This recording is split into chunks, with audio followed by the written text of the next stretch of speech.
ازاي اقدر اطور فكر المدير ان هو يكون ليدر او قائد؟ مش كل المديرين ينفع يكونوا ليدرز. في مديرين هيفضلوا مديرين، انما المدير الصح والشاطر ينفع لو الشركه شايفه ان هو عنده القدره انه يتطور ويبقى ليدر. دي بتاخده على تريننجز، لانها مهارات شخصيه اكتر منها مهارات اداريه. بمعنى النهارده انا عندي مدير شاطر وخلاص انا عايز اجهزه ان يبقى ليدر لمجموعه من الناس عشان يحفزهم وعشان يشتغل معاهم بطريقه مختلفه ويعلوا الانتاجيه بتاعت الاداره ديت.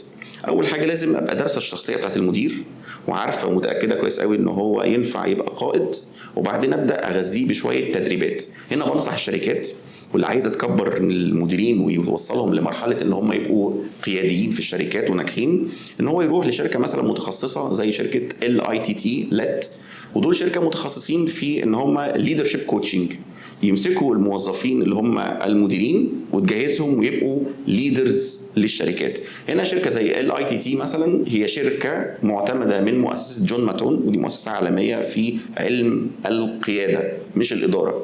فهنا احنا بنتكلم على منظومه متكامله ما بين الشركه وما بين الشخص اللي احنا بنجهزه عشان يبقى قيادي في الشركه.